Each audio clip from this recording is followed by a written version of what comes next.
अस्सलाम वालेकुम viewers, welcome to Urdu से यूट्यूब चैनल।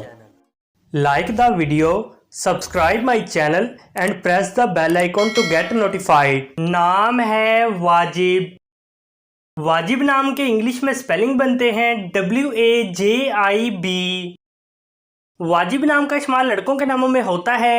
वाजिब नाम लड़कों के लिए मखसूस है। वाजिब नाम का मज़हब मुस्लिम है। वाजिब नाम के मायने हैं लाजिम, ज़रूरी।